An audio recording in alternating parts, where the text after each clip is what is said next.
नमस्ते बच्चों। बच्चों आप लोग कैसे हो? सो आप लोग अब कौन सी कक्षा में आ गए हो बच्चों? 6th क्लास से 7th क्लास में आ गए हो। ओके, तो welcome to new academic year. नए एकेडमिक ईयर में आप लोगों का बहुत बहुत स्वागत है। तो आप 6th क्लास से 7th क्लास में प्रमोट हुए ना, तो आप लोगों को बहुत बहुत बधाई हो। ओके बच्चों, आप लोग 6th क्लास में बहुत नए नए शब्दों को सीखे होंगे ना, यू लर्न। तो आज हमारा विषय क्या है? हिंदी।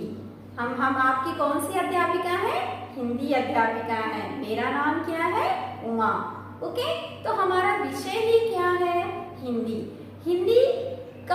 हिंदी सीखने के लिए हमें सिर्फ बहुत ही इम्पोर्टेंट थिंग दो पार्ट चाहिए। वो क्या है? दो पहलू। फर्स्ट पहलू है कि हमें लर्निंग मतलब सीखना है, इस शब्द को अच्छी तरह सीखना है, इसका उच्चारण अच्छी तरह से करना है, प्रोनाउंसिएशन। उच्चारण का अर्थ क्या होता है बच्चों? प्रोनाउंसिएशन अच्छे से करना है। फर्स्ट पार्ट तुम्हारा वो हुआ लिसनिंग एंड लर्निंग, सुनना और सीखना। दूसरा तुम्हारा है राइटिंग, लिखने का काम। तुम किस तरह से उसको प्रेजेंट कर रहे हो, किस तरह से तुम उसको लिख रहे हो, तुम्हारी हैंड राइटिंग कैसी है, उसको तुम धीरे धीरे अक्षरों को मिलाते हुए लिखना है तुम्हें। इससे तुम्हारा लिखते समय कैसे लिखना है? बोलते हुए लिखना है। ऐसे तुम क्या लिख रहे हो? अभी राम लिख रहे हो तो रा, आ की मात्रा रा और म, इस तरह अक्षरों को बोलते हुए लिखोगे तो तुम अच्छे से सीख लोगे। बच्चों हमारा विषय है हिंदी। हिंदी कहाँ से आया है बच्चों? हिंदी फारसी शब्द से आया है। ओके, पहले हमारा भारत कब आजाद हुआ था? तुम्हें मालूम है ना? आजादी का मतलब क्या होता है? स्वतंत्रता, फ्रीडम। ओके, तो हमारा भारत 15 अगस्त 1947 को आजाद हुआ था। ना, तुम्हें मालूम है ना बच्चों? 15 अगस्त 1947 को। तो उस समय उस आजादी के लिए कौन से कैसे हमें आजादी मिली? हमारे महात्मा गांधी जी ने इस आजादी के लिए बहुत पूरा अपना जीवन ही लगा दिया था। सिर्फ उन्होंने हमें आजादी के लिए नहीं, उन्होंने दूसरा भी एक काम किया था। कौन सा काम किया था बच्चों? हिंदी भाषा को राष्ट्रभाषा के रूप में लाने के लिए उन्होंने बहुत ही प्रयत्न किए थे, बहुत सारे प्रयास किए थे। तो हमारा भारत 15 अगस्त 1947 को आजाद हुआ था। उसके 2 साल बाद हमको ये राष्ट्रभाषा के रूप में मिली। क्या मिली? क्यों हमें हिंदी ही राष्ट्रभाषा के रूप में मिली बच्चों? तुम्हें ये डाउट आ सकता है ना? क्योंकि हर एक भाषा में हिंदी का अंश छिपा हुआ है। जैसे देखो, राजस्थानी भाषा हुई, उसमें भी हिंदी का कुछ अंश है, बंगाली भाषा में है, गुजराती भाषा में है, मराठी में है, तो ऐसे पहाड़ी भाषा में है, बिहार की भाषा में है, उत्तराखंड की भाषा में, हर भाषा में हिंदी का अंश दिखाई दे रहा है। सिर्फ हमारे साउथ के जो 4 भाषाएं हैं, तेलुगु, तमिल, कन्नड़, मलयालम, इसमें हिंदी के उतने अंश नहीं है। लेकिन बहुत सारों में हिंदी का अंश दिख रहा है करके सारे लोगों ने, जब हमें आजादी के 2 साल बाद हमें हिंदी राष्ट्रभाषा के रूप में आई। वो कौन से दिन आए बच्चों? आप लोगों को मालूम है कौन सा दिन है? 14 सितंबर 1949, 14 सितंबर 1949। ये इस दिन हिंदी भाषा को राष्ट्रभाषा के रूप में बताया गया। ओके बच्चों, तुम्हें मालूम चला कौन से दिन हमारा हिंदी दिवस मनाया जाता है? 14 सितंबर 1949, 14 सितंबर 1949 को। इस तरह हमारा हिंदी भाषा हम लोगों सबको को राष्ट्रभाषा के रूप में हम लोग जाने। उसके बाद बच्चों, जब भारत आजाद हुआ था तब हमें भारत को दो भागों में बट गया था। कौन कौन से दो भाग थे? एक था भारत और दूसरा पाकिस्तान। भारत में सारे लोग कौन सी भाषा में बात करने वाले हैं? अधिकतर लोग, बहुत सारे मोर पीपुल्स, बहुत सारे लोग कौन सी भाषा में बात करते हैं? कौन सी लैंग्वेज का यूज करते हैं? हिंदी लैंग्वेज। तो हमारे भारत में हिंदी लैंग्वेज का, हिंदी भाषा का प्रयोग हुआ था। वहीं पाकिस्तान में कौन सी भाषा का यूज हुआ था? वो पाकिस्तान में उर्दू भाषा का प्रयोग किया जाता है। इस तरह हम बता सकते हैं कि किस तरह हमारा भारत देश में हिंदी आया। उसके बाद हम ये देखेंगे कि भाषा का क्या अर्थ होता है। भाषा माने क्या बच्चों? भाषा माने क्या? भाषा का अर्थ होता है लैंग्वेज। तुम्हारी, अभी तुम आंध्र प्रदेश में हो ना, तो आंध्र प्रदेश में हो तो तुम्हारी भाषा कौन सी है? तेलुगु है। तेलुगु है तुम्हारी मदर टंग। वैसे ही हमारी राष्ट्रभाषा कौन सी है? हिंदी। किसी भी भाषा को बोलने के लिए अपने भावों को, भाव में एक्सप्रेशन, अपने भावों को प्रेजेंट करने के लिए हमें एक भाषा की जरूरत होती है। उसी को हम क्या कहते हैं? भाषा। ओके, हमारे मन में कोई भी भाव आए हैं या विचार आए, कोई थॉट आया है, उस थॉट को प्रेजेंट करने के लिए हमें एक लैंग्वेज की जरूरत होती है ना, उसी को हम क्या कहते हैं? भाषा। भाषा को दो भागों में बांटा गया है। भाषा को कितने भागों में बांटा गया है बच्चों? दो भागों में बांटा गया है। पहला भाग है तुम्हारा मौखिक भाग और दूसरा भाग है तुम्हारा लिखित भाग। मौखिक भाग, मौखिक भाग मतलब क्या होता है? जो कि बोलचाल के अंतर्गत हम बात करते हैं। जैसे अगर हमारा कुछ भी बोलने का मन हो तो हम बोल सकते हैं, उसे हम मौखिक कहते हैं, उसी को ओरल कहते हैं। ओके, जैसे अभी हमें कुछ बोलना है, राम खाता है, राम खाओ, ये सब क्या है? हम तुम उससे बोल रहे हैं, तो ये मौखिक के अंतर्गत आएगा। हाँ, इसके लिए हमें अच्छी तरह सीखना है, लर्निंग करना है और सुनना है कि वो व्यक्ति क्या कह रहा है, उसको सुनना है, फिर उसको याद करना है, लर्न करना है। उसके बाद तुम वो भाषा आसानी से सीख सकते हो। ओके, मौखिक भाषा। दूसरा तुम्हारा आएगा लिखित भाषा। लिखित भाषा के अंतर्गत तुम क्या करोगे? अपने जो थॉट्स हैं, अपने जो विचार हैं, अपने जो भाव हैं, उसको तुम क्या करोगे? एक बुक में लिखोगे। लिखोगे ना, तो उसको हम लिखित भाषा कहते हैं। बच्चों ये ध्यान दो, तुम लिखते समय तुम उसको बोलते हुए लिखना। जब भी तुम कोई भी सेंटेंस लिखोगे तो उसको बोलते हुए लिखोगे, तो तुम्हारा प्रोनाउंसिएशन अच्छा होगा, उच्चारण अच्छा होगा और तुम आसानी से सीख सकते हो। बच्चों, हिंदी बहुत ही इजी लैंग्वेज है, बहुत ही आसान विषय है। इसको सीखने के लिए सिर्फ हमें उसे जानना है, वो कैसे बोल रहा है उसे सुनना है और सीखना है। ऐसे हम हिंदी भाषा को आसानी से हम सीख सकते हैं। बच्चों, हिंदी एक ऐसा विषय है जिसको हम अपने देश में ही नहीं, विदेशों में भी प्रयोग कर सकते हैं। हमारी एक जीविका भी बन जाती है। हिंदी जो है भारतीयों की सांसों में बसी हुई भाषा है। हर एक भारतीय को हिंदी आती है और जरूरी भी है। क्यों बच्चों? अभी तुम सोचते हो कि हिंदी इतनी जरूरी क्यों है? अगर तुम पढ़ लिख कर बड़े हो गए, अगर तुम्हें नौकरी की जॉब पर्पस के लिए, नौकरी की तलाश के लिए कहीं तुम्हें बाहर जाना हो, तुम्हारी मदर टंग तुम्हारे साथ रहेगी और इंग्लिश तुम्हारे साथ रहेगा। उसके साथ साथ तुम्हारी नेशनल लैंग्वेज हिंदी भी जब तुम्हारा साथ देगा, तुम आसानी से हर चीज बोल सकते हो और कह भी सकते हो। क्यों बच्चों? तो यही बता रहे हैं कि हिंदी हमारे जीवन में बहुत ही जरूरी है।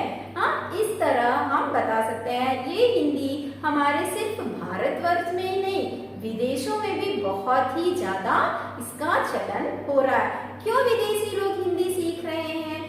क्योंकि वो भारतीयों से बात करना चाहते हैं, इस वजह से उन लोग भी हिंदी को सीख रहे हैं। तो ये सिर्फ भारत में नहीं, Bangladesh, Bhutan, America, Germany, Europe, ऐसे बहुत सारे कंट्रीज के लोग भी हिंदी के लिए वेबसाइट्स खोले हैं और उससे सीख रहे हैं। इस तरह हम बोल सकते हैं कि हिंदी हमारी राष्ट्रभाषा है।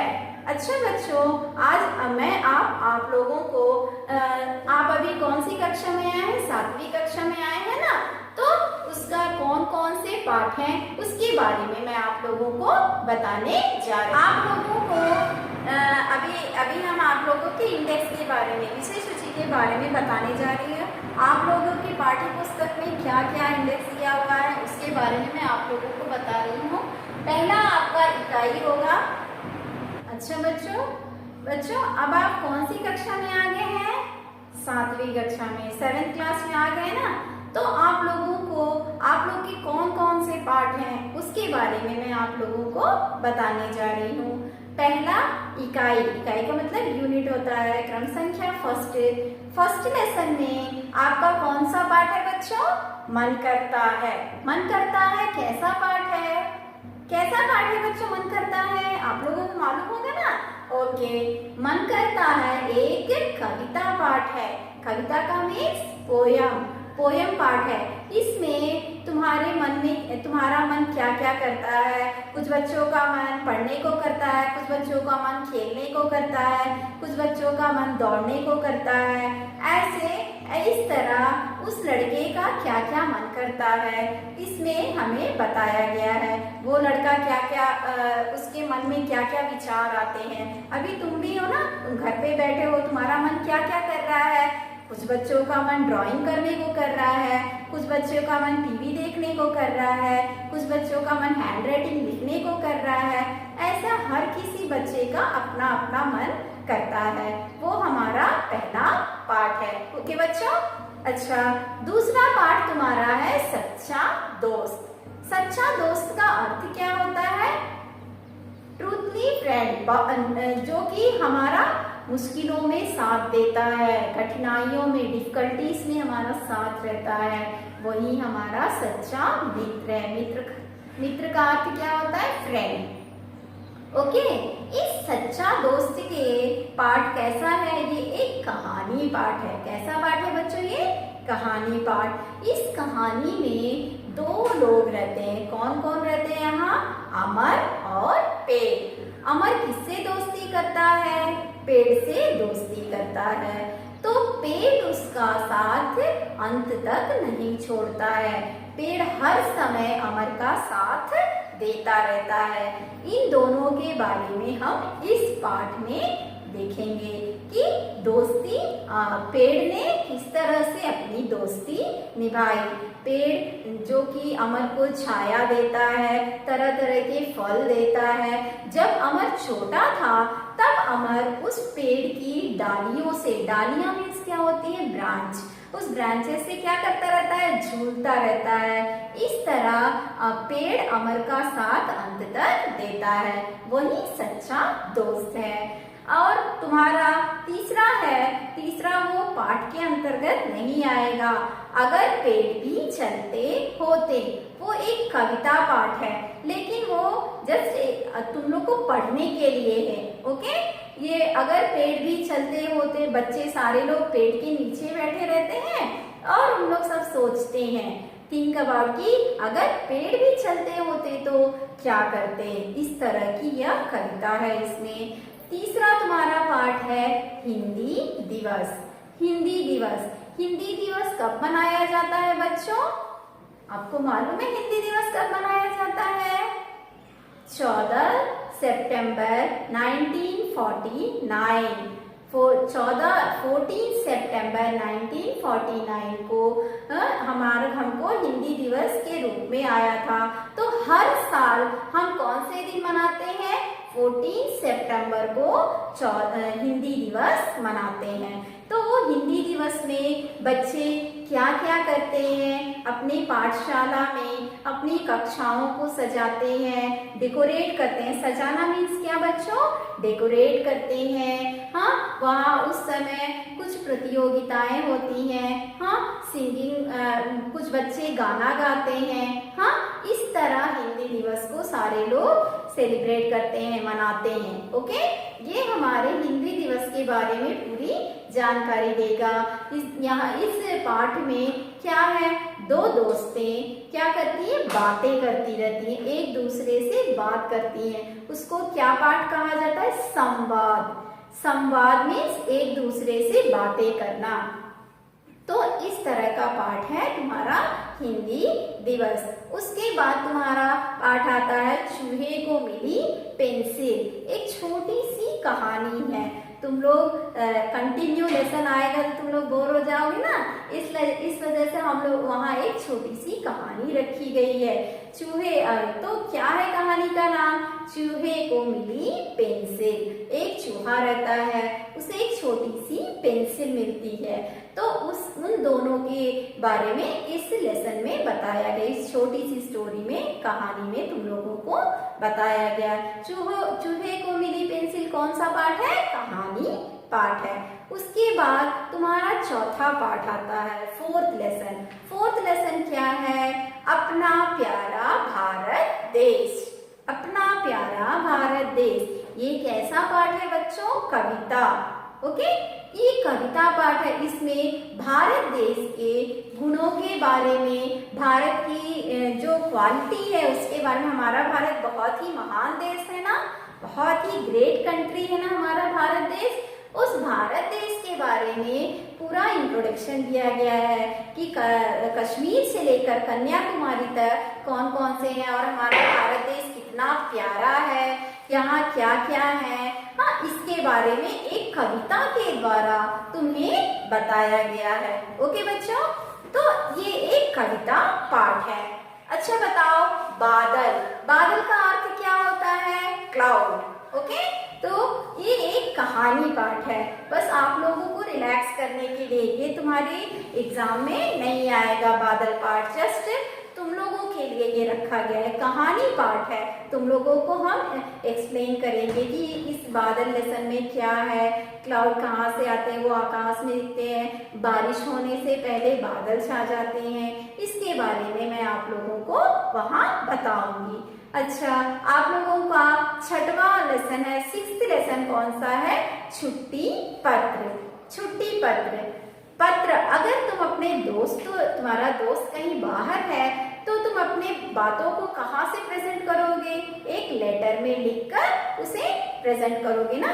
तो उसी तरह वो क्या करता है, अपने दोस्त को एक पत्र लिखता है। पत्र लिखता है कि हम यहाँ यहाँ गए, हम वो सब देखें, इनके बारे में, अपने सारे विषयों के बारे में उस पत्र में लिखकर अपने दोस्त को भेजता है। वो है तुम्हारा छुट्टी पत्र। छुट्टी पत्र कैसे लिखा जाता है, पता कहाँ होना चाहिए, हाँ, ये सब तुम्हें हम उस पत्र के द्वारा बताएंगे कि कैसे कैसे, कहाँ कहाँ, क्या क्या रखना है। इस छुट्टी पत्र के द्वारा मैं आप लोगों को बताऊंगी। फिर उसके बाद है तुम्हारा चार मीनार लेसन। चार मीनार पाठ है जो है वो कविता पाठ है। ये चार मीनार कहाँ है बच्चों, आप लोगों को मालूम है चार मीनार कहाँ है? चार मीनार हैदराबाद में है। हाँ, हैदराबाद में इसको चार मीनार क्यों कहा गया है? ये चार थे मीनारे हैं, एक यहाँ, एक वहाँ, वहाँ चार मीनारे हैं। इन चार मीनारों को क्या बताया जाता है? चारों को भाई भाई कहते हैं। कौन कौन से भाई भाई कहते हैं इन चार मीनारों को? हिंदू, मुस्लिम, सिख, ईसाई। इस तरह के चारों मीनारों को भाई भाई का बताया गया है। पहला मीनार है हिंदू, दूसरा मीनार है मुस्लिम, तीसरा मीनार है सिख और चौथा मीनार है ईसाई। इस तरह हम इस मीनारों को बताएंगे। हाँ, उसके बाद है तुम्हारा हमारा ये क्या कहते हैं, हमारा त्योहार। भारत देश में बहुत सारे त्योहार मनाते हैं। त्योहार का अर्थ क्या होता है बच्चों? फेस्टिवल। फेस्टिवल ना, तो किस तरह के त्योहार होते हैं देखो, हाँ, दीपावली, दशहरा, संक्रांति, हाँ, और क्या होली, हाँ, इस तरह के बहुत सारे त्योहार है ना भारतवर्ष में। उन त्योहारों के बारे में बताया गया है। भाई बहन का त्योहार होता है, उसे क्या कहते हैं? रक्षाबंधन कहते हैं। रंगों का त्योहार होता है, रंगों के त्योहार को हम लोग क्या कहते हैं? होली कहते हैं। दीपों की माला लगी होती है, चारों तरफ दीप जले होते हैं, उस त्योहार को हम लोग क्या कहते हैं? दीपावली कहते हैं।